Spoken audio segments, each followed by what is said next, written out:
Iman ilahi. Terima kasih sebelumnya Pak Loki.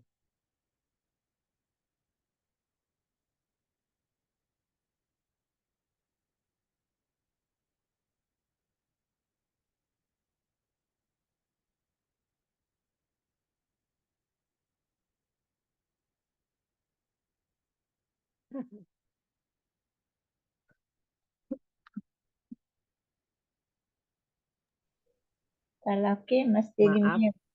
masih di mute ya Pak Loki. Oh, maaf, maaf. Ya, selamat Masih di malam, mute. Shalom, Bapak Ibu semua. Shalom. Ya, malam ini kita sama-sama Baik, Bro ngobrol Johan. untuk ini ya, apa namanya, tema menyebarkan kerahiman Allah. Saya yakin di Cideng semua sudah menjadi rasul kerahiman Allah dengan caranya masing-masing. Inilah yang dikehendakin oleh Allah. Eh, Boros, saya izin share screen ya. Boleh Pak Loki. Apakah keluar? Sudah. Iya, Ya, oke. Oke, Bapak Ibu. Kita mulai ya dengan melihat Injil. Kita semua tahu Yohanes Pembaptis. Ternyata dia posisinya sama dengan Faustina. Ada tertulis, ia, Yohanes Pembaptis, datang sebagai saksi untuk memberi kesaksian tentang terang itu. Supaya oleh dia, oleh Yohanes Pembaptis, semua orang menjadi percaya. Di Yohanes 1:7 ya. Itu mempersiapkan jalan bagi Tuhan. Jadi dialah yang membuka jalan ya. Anak dari Elizabeth, sepupu dari Bunda Maria. Ternyata ada kesamaan Bapak Ibu dengan Faustina. Engkau adalah saksi kerahimanku, kata Yesus. Untuk selama-lamanya engkau akan berdiri di hadapan tahtaku sebagai saksi hidup atas kerahimanku. Itu ada di BHF ya 417. Bedanya kalau Yohanes itu menyiapkan kedatangan Yesus yang pertama. Saksi untuk kedatangan Yesus yang pertama. Bahwa dia adalah anak Allah. Anak domba Allah. Kalau Faustina untuk menyiapkan kedatangan Yesus yang kedua. Tapi kedua-duanya adalah saksi. Ada persamaannya ternyata ya. Kadang-kadang kita nggak lihat apa namanya posisi atau fungsi dari orang-orang pilihan Tuhan ini. Dua-duanya adalah orang biasa. Ya. Kita tahu kalau Yohanes itu bukan imam, bukan ahli Taurat, bukan orang pinter begitu. Jadi dia hanya orang biasa, seorang pertapa di padang gurun. Karena doanya, dia diberi firman oleh Tuhan bahwa, tentang misteri ilahi. Bahwa dialah yang harus membuka jalan untuk Yesus. Sama kan dengan Faustina? Faustina juga cuma kelas 3 SD, Bapak Ibu. Jadi Faustina juga bukan seorang yang hebat atau terkenal. Bukan seorang teolog yang terdidik seperti pujangga-pujangga gereja itu, yang doktor-doktoral itu. Tapi kedua-duanya dipilih untuk menunaikan tugas yang berat. Dan itu dari orang-orang biasa. Yohanes kan juga orang biasa. Makannya madu hutan, makannya belalang, minumnya madu hutan, dan sebagainya gitu ya. Pakaiannya Faustina pun ya sederhana begitu. Bahkan Faustina menulis pun kurang lancar sebetulnya. Jadi inilah Yesus mau menunjukkan kepada manusia di dunia. Tugas yang berat sekali itu tidak serta-merta diberikan kepada seorang yang edukasinya tinggi atau yang mapan punya status sosial gitu. Tetapi hanya kepada orang biasa saja. Jadi kepada kita juga demikian. Kepada orang yang biasa-biasa ini, Tuhan Yesus mempunyai tugas khusus untuk masing-masing dari kita. Untuk Bu Hilda, Bu Ros, ya, untuk Bulani, gitu ya, masing-masing ya, eh, untuk Bumi. Jadi, tapi nggak sama. Cara cara membawakannya juga berbeda-beda setiap orang. Nanti kita lihat. Jadi, pada dasarnya kita diutus sebagai rasul kerahiman. Cuma apakah kita menyadari? Ah, enggak kok. Aku cuma peserta. Aku cuma devosan. Kadang-kadang nggak percaya diri, Bapak Ibu. Padahal sesungguhnya firman Tuhan atau sabda Tuhan kepada Faustina sebagai rasul kerahiman pada saat itu tujuannya untuk ditulis, dibaca oleh Dr. Alex dan semuanya ya, Pak Johan, semuanya Bu Linda, Pak Thomas, supaya merasakan dirinya sebagai rasul kerahiman juga. Jadi kita ini memang ditunjuk sebagai rasul kerahiman. Paus Yohanes Paulus kedua yang sudah menjadi santo itu menyebut bahwa buku Faustina yang tebal itu aslinya 600 halaman dalam bahasa sana. Di Indonesia kan ya sekitar 1032 sampai 1100 yang edisi baru. Itu dikatakan oleh Yohanes Paulus itu sebagai mirip Injil kerahiman. Jadi bukan karena tebalnya, tapi isinya. Tebalnya juga mirip ya, tebal juga gitu. Dia sering berpesan kepada audiensnya, jadilah rasul-rasul kerahiman ilahi pada waktu dia mengadakan khotbah gitu ya, homili di depan di Basilika Santo Petrus. Jadilah rasul-rasul kerahiman ilahi. Dia sering sekali mengatakan berpesan demikian. Jadilah saksi. Nah, apa yang dimaksud oleh Paus Yohanes Paulus kedua ini? Menjadi rasul, menjadi saksi. Yaitu terutama sebetulnya itu para imam Bapak Ibu. Romo ya. Tetapi keadaan saat ini belum sepenuhnya. Romo-romo tadi mungkin menyadari bahwa dia diutus juga untuk menjadi rasul kerahiman. Mungkin juga ada yang tidak berdevosi, jadi kurang begitu link gitu ya. Walaupun sesungguhnya pesan dari Injil seperti itu mengenai belas kasih. Yang kedua, selain para imam, dan terutama sekarang karena belum terlalu banyak imam terlibat, karena ada gereja yang belum merayakan pesta kerahiman juga. Jadi saya sempat waktu itu pernah ke Santo Pascalis ya untuk merayakannya. Jadi nggak semua paroki ada begitu ya. Jadi yang kedua yang diminta untuk menjadi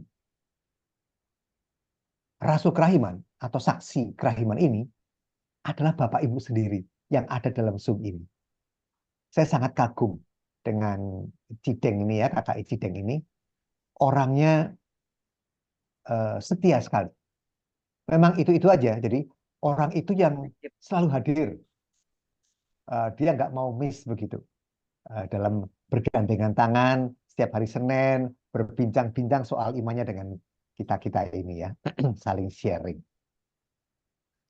Nah, jadi keadaan sekarang ini sungguh kontradiktif ya Bapak Ibu. Di satu sisi, Allah itu kerahimannya tidak terbatas. Betul-betul nggak ada batas. Tapi di sisi yang lain, banyak orang yang belum tahu akan hal tersebut. Jadi, seperti kutub utara dan kutub selatan, Allahnya sendiri tidak membatasi kerahimannya. Sungguh amat sangat luar biasa, yang di sisi lain, banyak manusia yang belum mengerti. Contoh di KKI Cideng, ya kurang lebih umatnya sekian gitu ya. Di KKI lain, sekian gitu. Jadi, pertumbuhannya kadang-kadang ya tidak cepat-cepat amat. Karena banyak yang belum tahu juga. Nah, ini menjadi tugas kita untuk merangkul mereka dengan segala cara, dengan kelebihan kita masing-masing. Bapak Ibu, memberikan kabar sukacita ini tentang Allah yang Maha Rahim ini paling efektif, paling berguna, bukan dengan khotbah, bukan dengan apa ya seperti seminar, tetapi harus dengan teladan hidup. Jadi kita menunjukkan kalau Allah itu yang Maha Rahim itu mengasihi kita, di mana kerahimanku?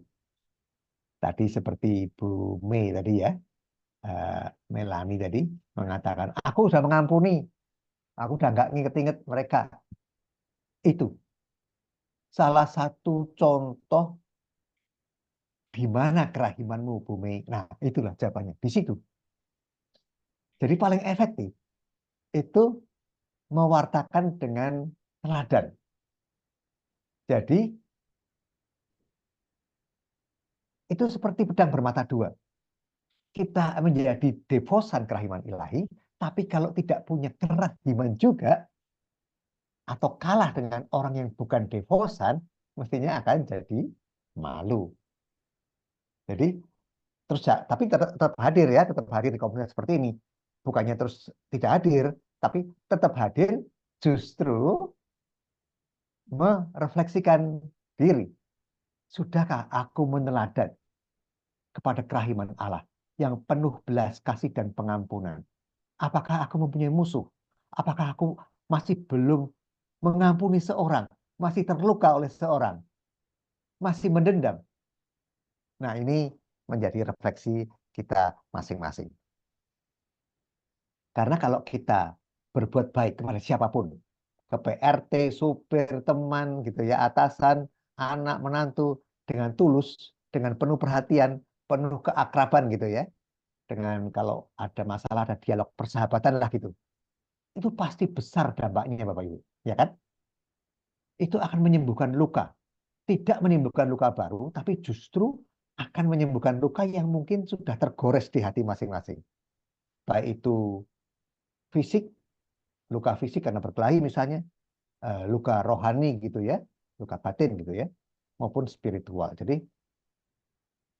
ada loh ibu-ibu, bapak-ibu, orang yang kesepian, yang tidak pernah disapa, tidak pernah dipedulikan oleh siapapun.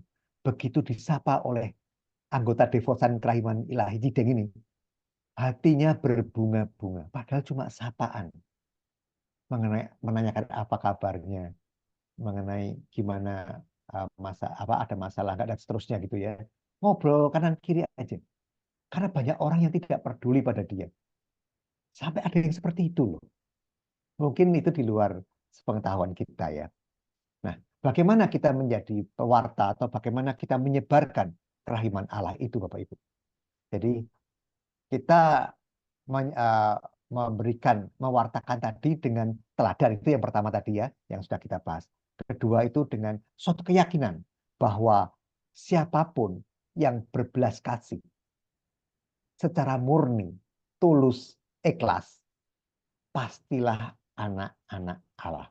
Jadi kita pupuk keyakinan dalam diri sendiri seperti itu. Yesus pun di Injil tidak pernah menyebut lakukan korban petang hari atau korban sembelihan atau korban bakaran. Tapi yang Yesus lakukan adalah selalu berbuat kebaikan. Hati yang tergerak oleh belas kasih. Contohnya orang Samaria yang baik hati itu ya. Jadi bukan orang yang seperti orang Farisi ahli Taurat yang hafal, mengerti 613 aturan gitu. Tetapi hanya lahiriah saja. Hatinya itu tidak uh, tidak tergerak oleh belas kasih. Nah, dengan cara apa lagi kita mewartakan, kita menyebarkan kerahiman Allah itu? Yaitu dengan menolong orang yang susah. Ya, dengan menolong orang yang susah. Ya, menolong orang susah itu betul-betul orang yang butuh. Ya. Seperti yang Yesus katakan di salib, perkataan Yesus yang kelima. Aku haus. Aku haus itu bisa dimaknain secara harafiah, juga bisa dimaknai secara rohani, alegori ya. Secara harafiah itu, ya ini maksudnya, yaitu kita menolong orang yang haus, lapar, tidak punya pakaian, yang telanjang, yang dipenjara, yang sakit, gitu ya, yang sebagai orang asing kita berikan tumpangan, itu betul-betul yang dikatakan oleh Yesus, aku haus. Karena Yesus ada di diri orang-orang tersebut. Sehingga Yesus mengatakan, ketika engkau memberi aku minum, ketika engkau memberi seseorang minum air, itu engkau memberikan kepadaku. Jadi ini betul-betul arti yang harafiah, ya, yang literal. Tetapi haus yang alegori adalah Yesus haus akan keselamatan. Dia ingin memberikan kerahimannya kepada banyak orang. Tetapi tidak banyak orang yang datang. Kita tahu ya, haus itu sangat menyakitkan. Mulutnya kering. Dan haus itu bisa membawa pada kematian. Beda sama kelaparan. Makanya Yesus nggak mengatakan aku lapar. Lapar bisa ditunda berhari-hari. Orangnya nggak mati. Tapi kekurangan cairan, dehidrasi, bisa langsung meninggal. Jadi, maka yang dikatakannya adalah aku haus. Dengan cara apa lagi kita bisa menyebarluaskan kerahiman Allah ini? Yaitu dengan mengubah budaya kekerasan yang terjadi di sekeliling kita menjadi budaya kasih. Jadi, budaya kasih itu adalah budaya yang tidak mengenal kebencian. Jadi, tidak punya musuh lah begitu. Diterima di kalangan luas gitu ya. Tidak menyukai bentakan, penindasan, diskriminasi, atau menekan orang yang lemah gitu. Tetapi terlebih kita memperhatikan KLMTD ya, kecil, lemah, miskin, tertindas, dan difabel. Itu yang bukti bahwa kita juga menyebarluaskan kerahiman Allah ini. Nah, ini yang sudah kita lakukan setiap hari, Bapak Ibu. Yang tadi pasti Bapak Ibu sudah lakukan. Saya cuma mengulang saja. Yang ini yang kita lakukan dan ini penting sekali. Yaitu selalu mendampingi Yesus di dalam penderitaannya, di dalam jam kerahiman. Kenapa ini penting sekali? Sebagai bentuk pewartaan atau menyebarluaskan kerahimannya. Kita tahu belas kasihan itu menyakitkan ya, Bapak Ibu ya. Terutama menolong seorang yang tidak tahu berterima kasih. Masih menolong lagi. Pertanyaannya, kita dimanfaatin apa enggak ya? Gitu. Tetapi karena kita anggota devosan, kerajaan ilahi, kita rela memberikannya kembali. Nah, itu daya tahannya, daya tahan untuk terus memberi walaupun dikecewakan oleh orang yang kita tolong, itu adalah dengan selalu merenungkan sengsara Yesus. Dikatakan begini di BHF 369. Mohon salah satu bantu baca yang ada di layar.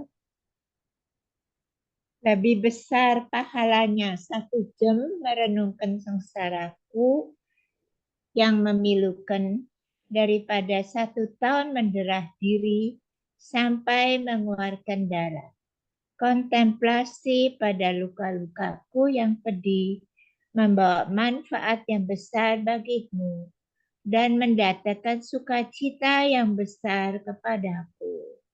Terima kasih, Bunda. Nah ini, bukan berarti puasa nggak penting. Mati raga gitu ya. Olah tapa, apa namanya, tidak hanya puasa ya, tapi juga pantang gitu misalnya gitu ya. Oh penting. Tetapi ada yang lebih penting lagi. Jadi yang lebih penting lagi ternyata merenungkan kisahnya yang memilukan. Tetapi Bapak Ibu, hati-hati di sini. Kita lihat di slide berikutnya. Ini ada 3 gambar yang menunjukkan 3 tahapan. Pertama kita menangis. Kasihan pada penderitaan Yesus. Tangan ditarik sampai lepas dari persendiannya. Tangan kiri. Kaki kanan karena kurang panjang dari tempat paku juga ditarik. Sampai lepas dari bonggol panggulnya. Belum dipaku. Kalau lihat film The Passion kita menangis gitu ya. Itu penting, betul. Makanya dikatakan begini. Sedikit sekali jiwa yang merenungkan sengsaraku dengan penuh perasaan. Rahmat yang paling banyak akan ku anugerahkan kepada jiwa-jiwa yang merenungkan sengsaraku dengan penuh perasaan. Jadi, walaupun nonton film The Passion 3 kali, 5 kali, atau berapa kali gitu ya, atau baca kisah sengsara yang menurut buku Emmerich itu misalnya, atau Jalan Salib, kita selalu bisa meneteskan air mata kalau penuh perasaan. Nah, tahap kedua, kalau hanya penuh perasaan saja, bisa hilang Bapak Ibu. Harus masuk ke tahap yang lebih dalam lagi. Maksudnya bagaimana? Jadi, jangan berhenti pada kisah penderitaannya. Jadi, kemudian kita masuk ke dalam merenungkan sengsara Yesus. Kalau kita hanya berfokus pada sakitnya, pada waktu dicambuk, itu punggung dan dada loh. Bahkan maaf ya, alat kelaminnya juga ditendang. Itu bagaimana gitu ya? Betul biadab gitu. Tetapi kalau kita hanya sebatas pada itu, kita nggak akan berbeda dengan para penonton film di bioskop atau di Netflix atau di ini ya, di YouTube atau di mana gitu, yang menangis karena kasihan. Tapi mereka mungkin juga bukan Katolik kan, atau ya sebagian Katolik tapi Katolik KTP, mereka tidak merenungkannya. Nah, kalau kita kan merenungkan nih jam 3. Tapi apa cukup? Tidak cukup juga. Pada waktu kita merenungkan, kita tahu urut-urutannya. Dari Pilatus dilempar ke Herodes, dijadikan seperti boneka oleh Herodes, kembali lagi Pilatus, gitu ya. Kita tahu persis urut-urutannya. Pengadilan malam dari pengadilan Kayafas dan seterusnya. Kita tahu. Kita merenungkan, iya. Mau dari Taman Getsemani sampai Bukit Kalvari. Kita renungkan. Tapi setelah kita renungkan, kita harus mencari yang ketiga. Apa motivasinya? Motivasi Yesus melakukan itu apa sih? Oh, ternyata demi kasihnya kepadaku. Aku yang harusnya tersalib.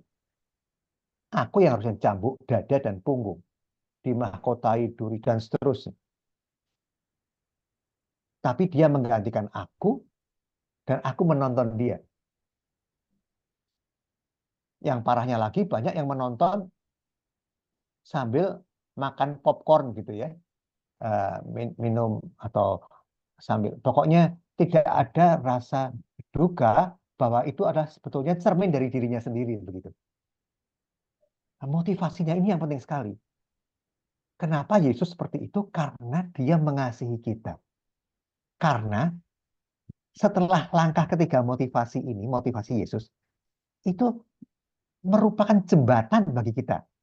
Apa responku terhadap belas kasih Yesus tadi? Jadi beda sekali ya antara kasihan, menangis, terus merenungkan, terus memahami motivasi Yesus, kemudian menanyakan pada diri sendiri, apa responku terhadap belas kasih Yesus? Apa balasanku? Nah, ini yang ditunggu-tunggu oleh Yesus. Terus kamu mau bagaimana, Loki? Cuma nangis doang. Cuma merenungkan hafal. Perhentian 1-14 sampai detail-detailnya. So what? Apa terus engkau tahu bahwa aku tuh mengasihi kamu? Apakah bisa bertepuk sebelah tangan kalau saya nggak mengasihi Yesus? Nah, ini yang ditunggu-tunggu oleh Yesus ini justru langkah yang keempat ini. Apa respon saya, responku terhadap kasih Yesus yang sedemikian besar. Ini ya, ternyata jangan berhenti di menangis, jangan berhenti di merenung, tapi cari motivasi Yesus. Sudah tahu motivasi yang pekerjaan paling berat, apa tindakanku sekarang membalas belas kasih ini? Kok nggak bisa mengampuni? Kok masih mendendam? Masih sakit hati? Ya, aku sudah melupakan deh. Tapi kalau ketemu, misalnya, ya aku sudah melupakan deh. Tapi kalau suruh baikan lagi, menolong lagi, jangan dulu deh, dan seterusnya. Nah, itu berarti responnya yang belum benar. Responnya harus bagaimana? Ternyata responnya itu harus dalam tindakan nyata. Tidak hanya di bibir saja. Jadi kita harus setelah mengikuti jalan salib pukul 3 atau merenungkan kisah sengsaranya itu, kita harus wujud nyatakan respon kita. Karena semua itu adalah jembatan yang untuk menghantar kita melakukan suatu bentuk belas kasih yang nyata sebagai wujud terima kasih kita kepada Yesus yang telah mau menebus. Karena upah dosa itu maut. Tanpa penebusan dari Yesus, atas usaha kita sendiri, nggak bisa kita itu menebus dosa kita. Jadi upah dosa itu maut maksudnya harus dibayar dengan darah. Di perjanjian lama pun, tapi darahnya darah binatang. Nah, di perjanjian baru Yesus mengatakan dengan darahnya sendiri. Karena harus upah dosa itu harus dibayar dengan darah. Darah itu simbol dari nyawa. Jadi harusnya kita masuk neraka gitu dengan berdosa. Tapi vonisnya diubah menjadi api penyucian dengan pengorbanan Yesus. Nah, karya belas kasih itu di KGK dibagi menjadi dua, Bapak Ibu. Karya belas kasih jasmani dan karya belas kasih rohani. Karya belas kasih jasmani tadi itu yang sudah kita bahas ya. Betul-betul seperti yang dikatakan Yesus di perkataan kelima di salib. Aku haus. Jadi kita harus memberi makan pada yang lapar. Orang miskin akan ada selalu padamu. Pada waktu perempuan itu memecahkan buli-buli, minyak wangi narwastu, dan menyeka kaki Yesus dengan rambutnya. Jadi biarkanlah orang ini, kata Yesus, untuk mengingat tentang kematianku. Jadi orang miskin akan selalu ada padamu. Jadi Yesus sudah tahu bahwa orang miskin itu akan selalu ada. Ternyata untuk sampai kapanpun akan selalu ada. Ada yang lapar, yang haus, tunawisma, telanjang, dan lain-lain tadi ya. Nah, ini karya belas kasih jasmani. Nah, ini yang rohani, Bapak Ibu. Ada 7 juga. Tadi yang jasmani ada 7, yang rohani juga ada 7. Yaitu mengajar, memberi nasihat, menghibur, membesarkan hati, mengampuni, menanggung derita dengan sabar hati, mendoakan mereka yang hidup dan mati. Jadi ada 14 total. Bukan berarti karya belas kasih itu hanya 14, tetapi banyak sekali, namun bisa digolongkan di dalam satu dari 14 ini. Bapak Ibu izinkan saya bertanya, ada karya belas kasih jasmani, ada karya-karya belas kasih rohani. Mana yang lebih penting, Bapak Ibu? Silakan. Mana yang lebih penting bagi Yesus?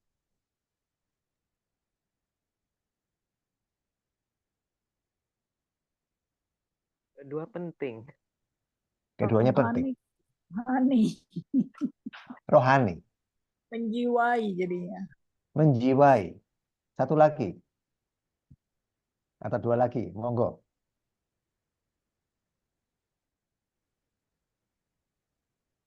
Mana yang lebih Melakukan penting? perbuatan. Ya, yang A atau B, Bu? Yang karya belas kasih jasmani, yang tadi itu memberi makan, memberi minum, memberi tumpangan, memberi pakaian, gitu ya, mengunjungi orang miskin, orang di penjara, menguburkan orang mati, itu kan penting ya. Menguburkan orang mati itu bagus sekali sih. Nah, seperti Tobit atau Tobit ini dikit Tobit ya. Nah, yang rohani mengajar, memberi nasihat, menghibur, membesarkan hati, mengampuni, menanggung derita dengan sabar hati. Mana yang lebih? Kalau disuruh pilih salah satu, Bapak Ibu pilih yang mana? Mengampuni. Jadi yang rohani ya. Oke. Mengampuni, iya. Mengampuni ya Pak Thomas. Oke. Jadi baik yang A, yang karya jasmani maupun yang rohani, dua-duanya penting benar. Syaratnya begini dulu. Pada waktu melakukan perbuatan yang karya jasmani, yang memberi makan, memberi minum gitu ya, itu harus dengan sungguh-sungguh ya. Maksudnya itu ada syaratnya juga. Harus sungguh-sungguh mengasihi. Aku memberi makan bukan karena kewajiban, nah, disuruh Yesus begitu.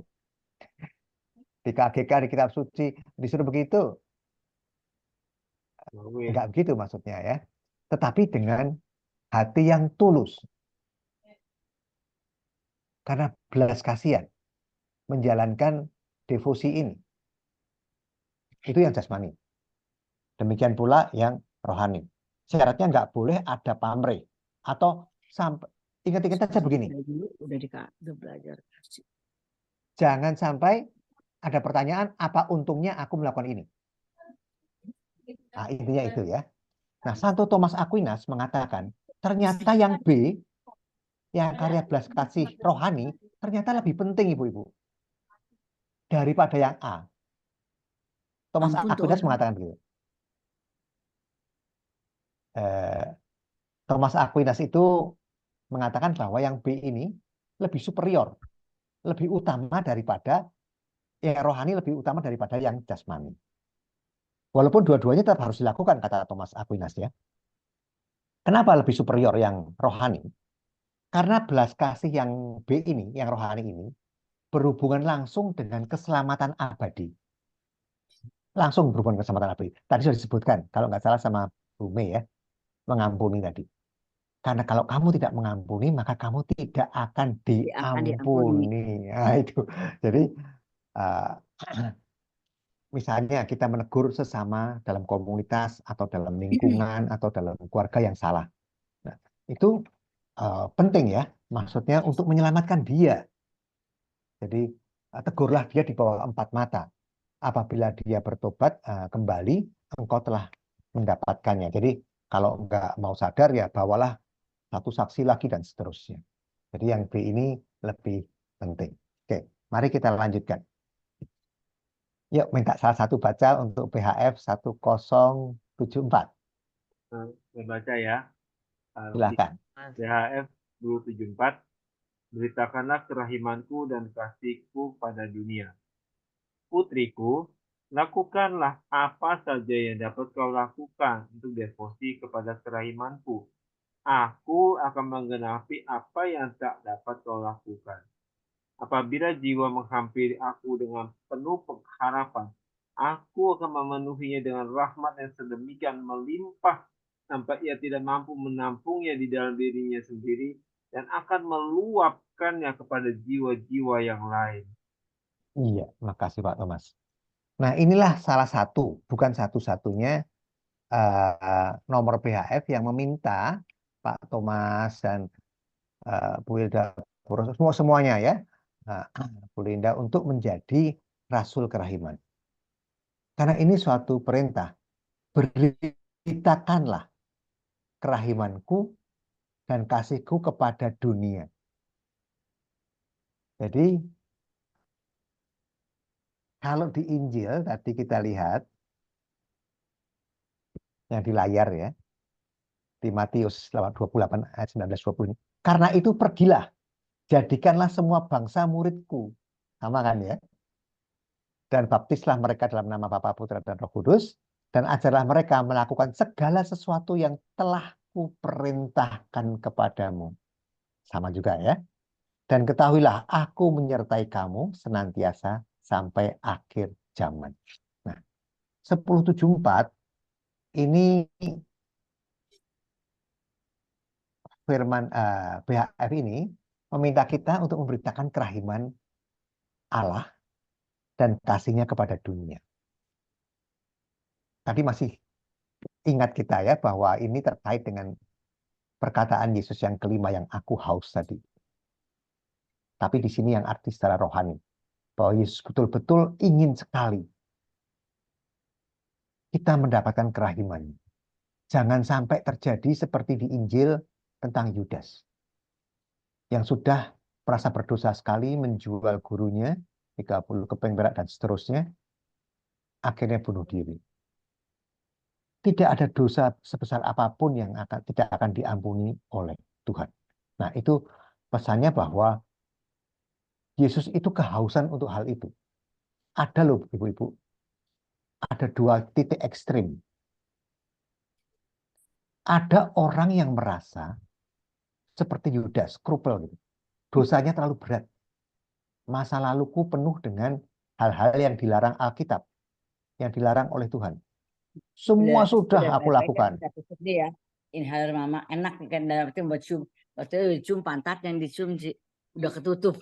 Nafsu. Maka ketawa mama jadinya. Tante Mei. Tolong di mute ya. Jadi tadi dia katakan bahwa aku akan menggenapi apa yang tidak dapat engkau lakukan gitu ya. Bapak Ibu, ada dua titik ekstrim tadi ya. Bahwa ada orang yang merasa dosanya berat sekali. Semua yang buruk-buruk sudah dilakukan. Aku nggak mungkin diampuni lah sama Tuhan. Sudah terlalu berdosa. Waktu muda, sejak kecil lah gitu. Itu nggak benar. Tapi di sisi yang lain, lawannya juga nggak benar. Ada orang yang merasa aku pasti diampuni lah. Tuhan itu maha baik. Tuhan itu maha rahim. Kan katanya semua dosa diampuni. Itu benar. Tetapi sikap lanjutannya nggak benar. Dia nggak mau bertobat. Nanti aja bertobatnya kalau sudah mau meninggal. Padahal kita nggak tahu kapan saatnya. Bisa mendadak tiba-tiba. Entah kecelakaan, entah serangan jantung, entah apapun gitu ya. Yang tidak lewat waktu yang lama gitu. Dalam tempo seketika. Jadi dua titik ekstrim ini dua-duanya tidak benar juga. Jadi ada yang terlalu percaya diri, ada yang terlalu tidak percaya diri sama sekali. Nah, kenapa Yesus sampai kehausan, sampai minta tolong kepada Faustina dan Bapak Ibu semua untuk membawa jiwa-jiwa agar bertobat, membenamkan dalam kerahimannya. Karena Yesus tidak mau memaksa orang untuk mengasihi dia.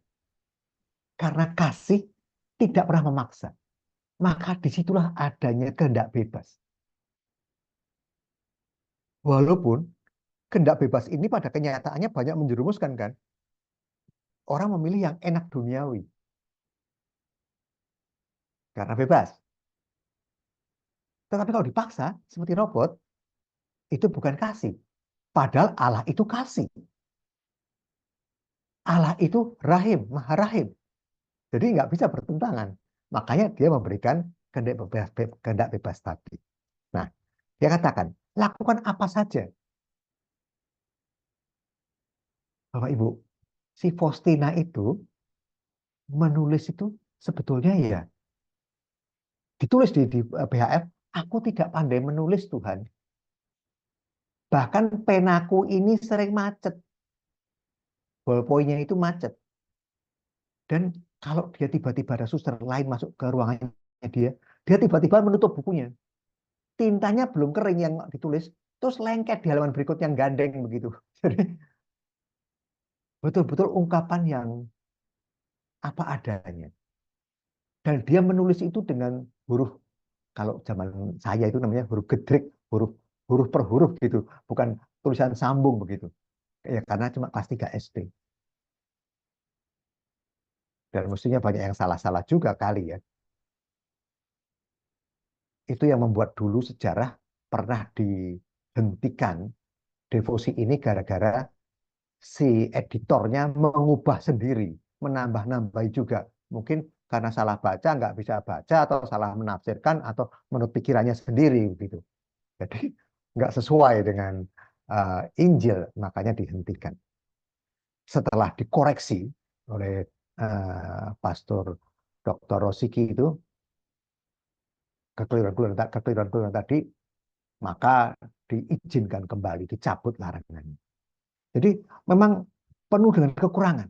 Kadang-kadang ibu-ibu, bapak-ibu, kalau kita sebagai Faustina, aku nggak bisa nulis kelas 3 SD, nggak belajar teologi, filsafat yang tinggi-tinggi itu di universitas.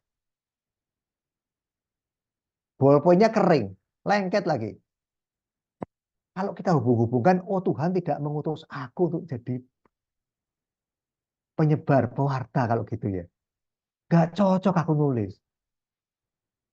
Jadi kalau lihat dari kesulitannya saja, kita sering menyimpulkan sendiri bahwa kita itu tidak diutus oleh Tuhan untuk menjadi rasul kerahiman. Nah itu keliru. Buktinya seperti ini, Faustina ini.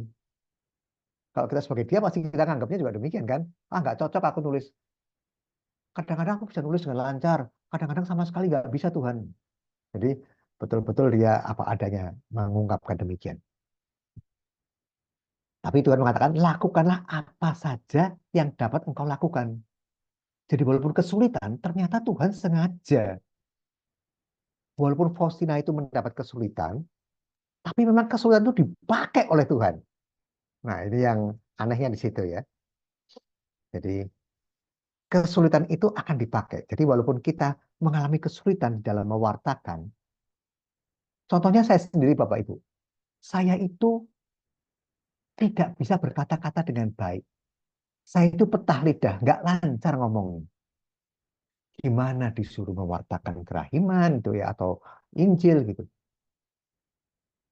Pada waktu pertama kali saya itu didorong-dorong oleh teman saya. Teman satu komunitas. Saya bilang nggak mau, saya nggak berbakat. Saya tidak bisa sama sekali. Saya bisanya cuma mendengarkan saja. Itu yang saya jawab. Berhari-hari setiap hari dipersuasi terus apa dibujuk. Karena pada waktu ada trainingnya, akan ada training. Aku daftarinnya dan seterusnya. Akhirnya saya menyerah, ya sudahlah. Kan ada tesnya kan. Ya kalau memang Tuhan nggak berkehendak, tes aku juga lulus pada waktu penerimaan. Ada interviewnya kan? Ada. Ya udah, ngikut aja. Kalau nggak diterima ya sudah. Nah, jadi kadang-kadang saya merasa, oh kok seperti saya ya. Nulis kagak bisa, ngomong kagak bisa, nggak lancar. Apa mungkin Tuhan menyuruh saya di bidang ini?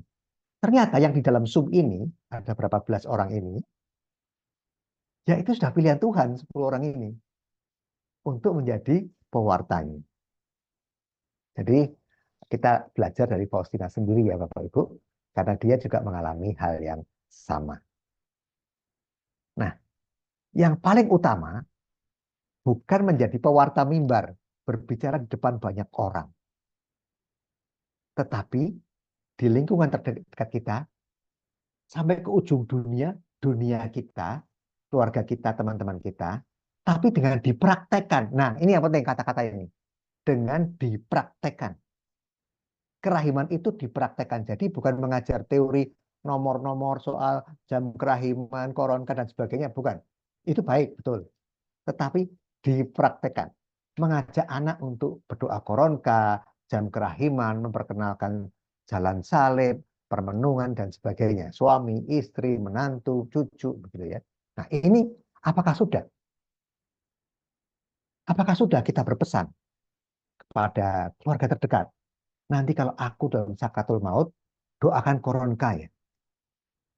Karena kalau mendoakannya setelah lewat, itu sebetulnya tidak efektif pada waktu dalam sakratul maut. Karena detik kematian itu langsung ditentukan.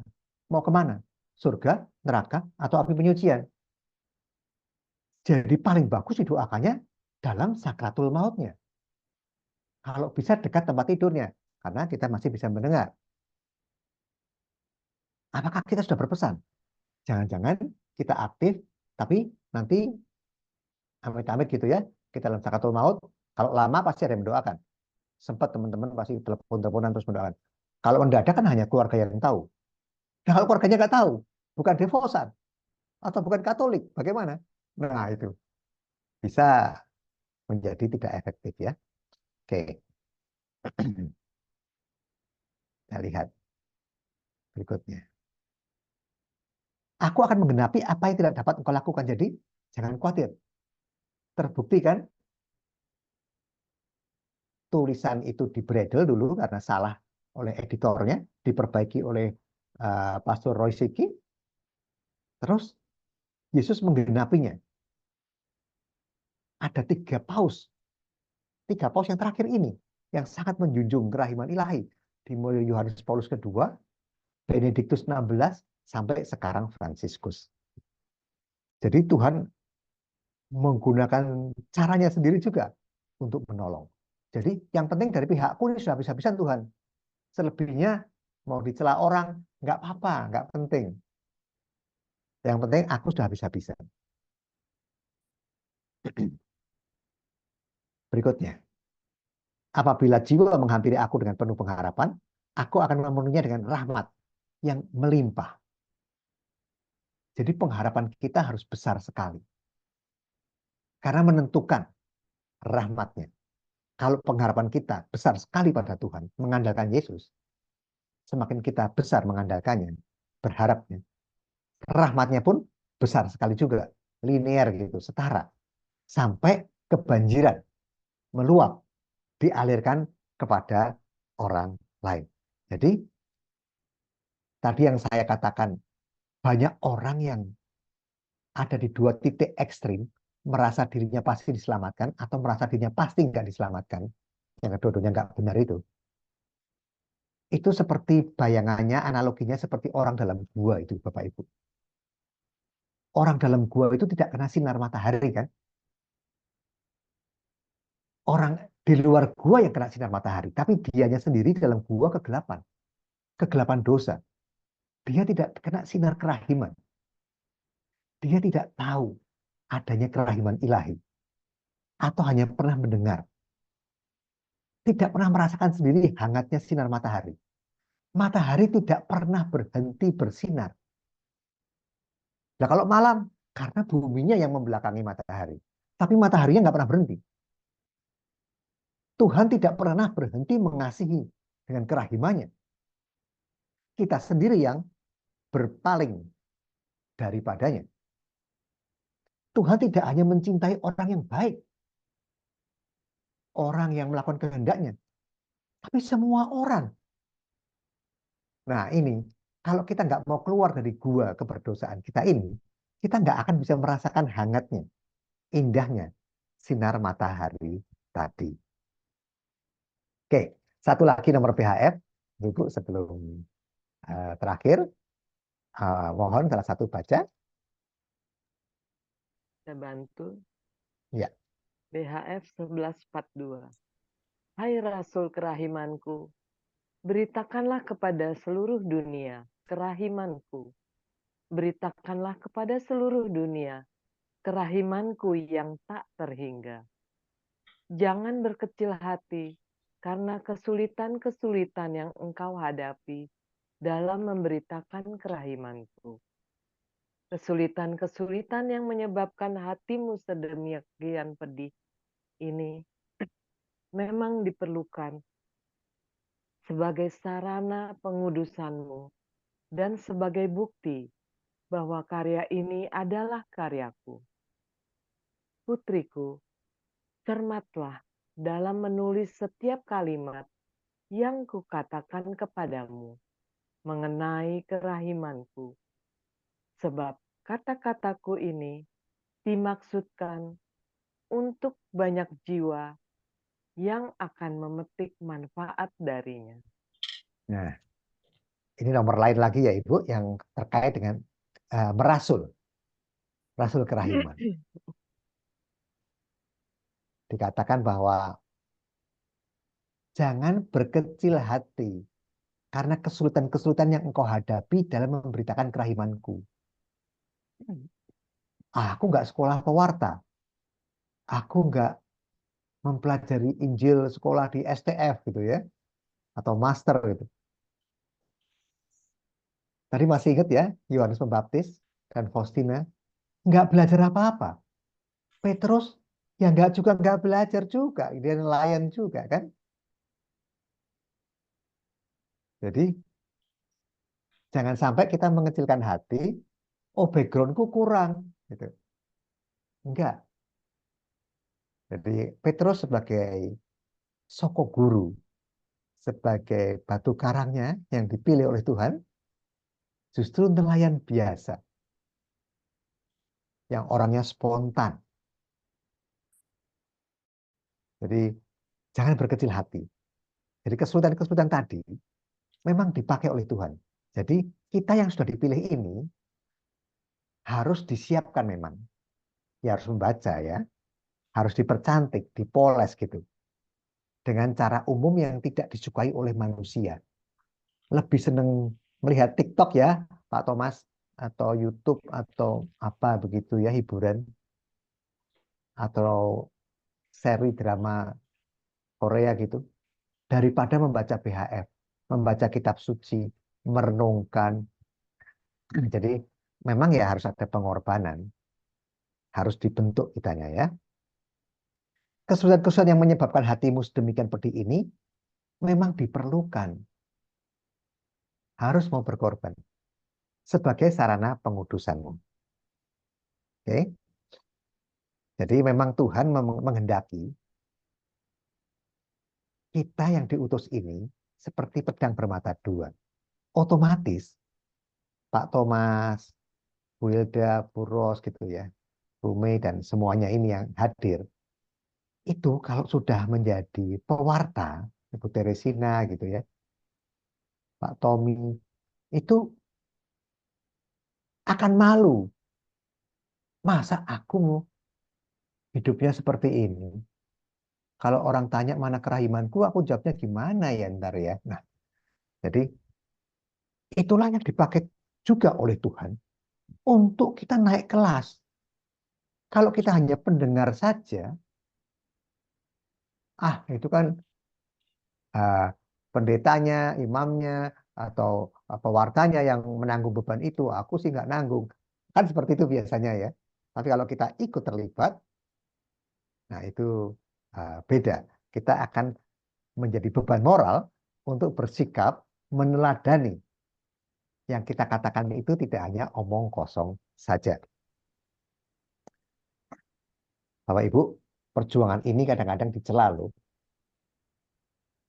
Jadi, tapi itu justru yang murni. Kalau yang dipuji-puji, mendapatkan fasilitas, dapat uang karena mewartakannya atau karena kehebatannya gitu ya, mungkin justru bukan rencana Tuhan. Karena akan membuat kita jadi sombong. Jadi, yang penting karya ini demi orang lain. Bisa mempertobatkan orang lain. Bisa mengajak orang lain menjadi lebih berdevosi kepada kerahiman Allah. Nah, ini selama tujuan kita benar dan baik tadi, maka Tuhan selalu akan membantu kita. Demikian bincang-bincang kita malam ini, Bros. Waktu saya kembalikan, Bros, bisa diisi dengan sharing, diskusi, atau yang lain. Terima kasih. Terima kasih Pak Loki. Bagus Pak Loki. Iya, pengajaran. Terima kasih, Bu. Kebetulan bisa berhubungan lagi ya, Bu Mai. Tadi pas awal udah bilang mengampuni juga. Jadi ada hubungan. Bukan kebetulan mungkin. Ini bukan kebetulan ya Pak Loki. Saya mempelajari teman-teman ya, juga suami saya. Waktu suami saya mau meninggal 1 bulan, dia bilang sama saya begini, Mah, anterin Papa yuk ke rumah Yosdi. Yosdi itu adik ipar saya. Mau apa, Pak? Papa mau minta maaf, dia bilang. Tapi saya udah hubungin adik saya bilang mengatakan nanti dulu ya, Ci. Jadi nggak sampai tuh Pak Loki. Lalu saya ngomong sama Romo Ari bilang nggak apa-apa. Pak Haryanto sudah minta ampun seolah saya langsung sama Tuhan, tapi orang yang itu jadi adik ipar saya yang nggak bisa menerima toh. Lalu teman saya nih, saya barusan telepon. 3 bulan kemudian kedengarannya dia meninggal. Dia bilang gini, aku minta maaf ya Melani, kalau apa kejadian dulu SMA kali gitu maksudnya ya Pak ya. Nggak ada apa-apa, saya udah maafin kok, aku bilang gitu. 3 bulan kemudian meninggal. Sedih aku begitu. Ya, terima kasih sharingnya, Bu Mei. Ya Pak, makasih juga. Aku Bagus, mau sharing Ya, Boleh Bu yang Hilda. mewartakan, Silakan. bukan sharing ya, teguran dari almarhum Pastor Sugiri. Beliau ini pernah suatu retret Romo Yohanes, beliau juga hadir. Pada saat itu aku lagi makan. Dadakan beliau datang dan duduk di depanku, juga makan. Dan beliau mengatakan gini, Hilda, kamu sampai kapan hanya mau jadi pendengar, tidak mau melayani? Aku diam aja, ingat ini. Memang aku ini orang yang demam panggung, nggak bisa bicara di depan umum. Biasanya memang itu waktu aku kena anak-anak masih di luar semua. Suami sibuk dengan bisnisnya. Memang di mana ada retret, ada seminar, ya misa, aku selalu hadir, ziarah dan sebagainya. Itu adalah rutinitasnya aku. Misa tiap hari di Sekina itu waktu Pastor Sugiri. Gitu. Jadi dia tahu dia lagi sibuk dia gitu kali. Aku memang berusaha menghindar dari beliau. Tapi kok dadakan beliau duduk di depanku makan. Langsung duduk, langsung negor aku. Gitu saya. Ya. Iya, ini mengingatkan kembali. Juga tadi mengatakan doa koronka. Selama ini aku belum pernah ngajarkan anak-anakku doa koronka. Meskipun mereka sangat peduli padaku. Nanti saatnya aku akan bilang, Mama kan 2 kali mendapat teguran Tuhan, yaitu aku mengalami dadakan serangan jantung. Kedua kali aku masuk rumah sakit lagi 6 hari kena infeksi paru dan itu ya, saluran kemih. Usia Mama juga 82 tahun. Mama ingin pada saat menghadapi sakratul maut, kalian bisa nggak ngedoain Mama koronka? Seperti pesan Tuhan Yesus. Belum ku sampaikan ini. Baru diingatkan sama Pak Loki. Sese banget ini. Kan usiaku udah 82. Pastikan ya kapannya nggak tahu dipanggil ya.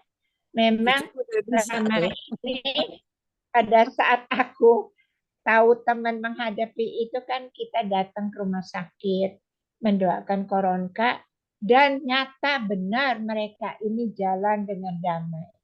Banyak sekali itu ada kesaksian yang telah Tuhan pakai diriku. Sampai pun orang udah bertahun-tahun itu tidak mau meninggal dan mengeluh terus, dipanggil untuk mendoakan dan besok lusanya meninggal. Begitu juga orang yang keluarganya bertengkar karena memakai alat, ya, dan di ICU itu bayarnya mahal. Jadi yang ngebayarin itu keberatan mau cabut, tapi yang satu lagi tidak mau, sedangkan dia tidak bayar, tidak ekonominya tidak mengizinkan untuk dia nanggung. Jadi ada perselisihan. Kami dipanggil, aku dipanggil, dan kudoakan anak itu, bapak itu, di kupingnya doa koronka dan bacakan firman Yohanes 14 dan bisikin dan sebagainya. Puji Tuhan banget, sore didoakan, malamnya kira-kira jam 8-an meninggal tanpa dicabut alat itu. Gitu. Nah, ini Pak Loki ingatkan aku bahwa aku harus mengasih tahu jangan mendoakan orang lain, diri sendiri nggak selamat. Ampun betul. Kita nggak bisa doakan diri kita sendiri ya. Iya, pada saat itu boro-boro doa. Sadar aja kagak, aku jatuh di di toilet itu kan nggak tahu kapannya jatuh, nggak tahu, nggak dikasih tanda lagi jatuh. Dan lagi hari Minggu kemarin aku kejadian lagi misa di NKK, sakit perut luar biasa. Aku doa minta Tuhan tunggu sampai aku terima komuni. Begitu terima komuni langsung aku ke toilet. Aku kesakitan luar biasa dan aku doa Tuhan jangan sakit aku pingsan lagi di toilet ini. Dan ditolong. Ya, ya diare. Tapi hari Minggu itu sakit luar biasa di gereja. Terima kasih Pak Loki udah mengingatkan Sama-sama, aku. Bu. Ya, thank you. Ini tidak terkait dengan umur ya, Bu. Karena bisa aja terjadi pada setiap orang di segala Betul, usia. juga betul, bisa ya Pak. Ya. betul. Ya. Dan yang Betul. anehnya, Terutama kan yang sudah tua memang kan firman juga mengatakan Mazmur 70, kalau kuat 80, ini 80. udah 82. Ya. bonus. Ya, begini. Amin. Anehnya ya Ibu-Ibu ya, Bapak Ibu. Kita mungkin mengajak teman yang lain untuk koronka mudah. Tapi justru anggota keluarga sendiri susah loh. Itu ya. Ini kejadian. Maksudnya kita sering sharing di grup-grup begini. Iya tuh anakku nolak terus misalnya gitu ya. Nah padahal serumah yang dengan dia membantu sama dia jadi orang tua ini, seorang ibu ini hanya dengan satu suster dan anak perempuan. Anak perempuannya kerja di kantor. Ya seperti itu. Seperti Bu Hilda jatuh, ya anak perempuannya nggak tahu. Kecuali susternya ngasih tahu. Selama masih ada waktu, bisa kan kita doakan. Tapi kalau enggak, jadi kadang-kadang penjaga pun juga ya harus diimani ya. Kalau bisa cari penjaga yang Katolik, itu penting. Jadi ini hal-hal praktis yang sering orang lupa. Kita sendiri masih aktif, kita yang koronka iya, ngajak orang lain iya. Tapi nanti suatu saat kita membutuhkan, nggak ada loh. Kalau yang penjaga kita, susternya nggak bisa juga. Lupa ngajarin susternya. Ya kalau susternya Katolik, ya kalau nggak gimana? Nah itu harus dipikirkan kan, karena detik-detik ini penting. Iya, betul, betul. Loki, Jujur bagaimana saya kalau 8 sudah tahun udah bisa dipanggil? Pak. Oh, hebat. Kalau Hebat, sudah ya. dipanggil, apa masih bermanfaat? Jadi Doa begini, koronka. Bu Ros, pada dasarnya kan tempat itu hanya ada dua, surga neraka atau surga tertunda yang disebut purgatorium. Kalau seseorang sudah masuk neraka, sebetulnya nggak ada gunanya sama sekali, karena sifatnya yang kekal abadi. Tapi nggak ada yang tahu. Kita nggak boleh sok tahu. Makanya tetap kita doakan. Siapa tahu dia di purgatorium. Karena di surga pun ya sudah bahagia kan. Tapi katakan di purgatorium berguna. Nah, jadi untuk mengurangi siksa dosa, Tetap kita doakan ya. tetap kita doakan. Tapi kalau yang paling efektif seperti kata Bu Hilda yang sudah mengalami berbagai pengalaman tadi, betapa mujarabnya gitu ya doa koronka untuk membawa rest in peace. Kadang-kadang kalau kita ngucapin rip, apa ya benar-benar peace sih sebetulnya. Karena belum tentu dalam kedamaian kan gitu. Tetapi karena bahasa gaul aja dari WA, rest in peace gitu. Ya belum tentu peace gitu. Melu. Boleh aku tambahin? Ya, Bu. Dan justru ini memang dipesan oleh Tuhan Yesus sendiri ada di PHF ini, bahwa kalau kita tahu ada orang menghadapi sakaratul maut, datanglah, doakanlah di ranjang, samping ranjangnya koronka. Pengalaman suster bahwa dia ketika berdoa itu sebelumnya melihat banyak sekali bayangan-bayangan hitam yang berarti iblis mengelilingi jenazah orang yang sedang menghadapi sakaratul maut. Ketika dia doakan koronka, ya bayang-bayangan hitam itu lari. Dengan mendoakan koronka, Tuhan Yesus hadir. maka yang meninggal itu rest in peace seperti tadi Tenang. dikatakan. Karena Tuhan Yesus datang dan iblis-iblis itu lari gitu. Ya, jadi penting sekali tinggalkan segalanya kalau kita tahu ada yang mau sedang menghadapi sakaratul maut gitu. Biasanya saya suka ikut sama pastor yang sedang memberikan sakramen Perminyakan. Minyakan. makan. Saya minta izin doakan dulu koronka atau setelahnya gitu. Bagus Itu sekali. meskipun bukan Katolik loh. Ada teman baik saya punya besan itu dia Buddhis.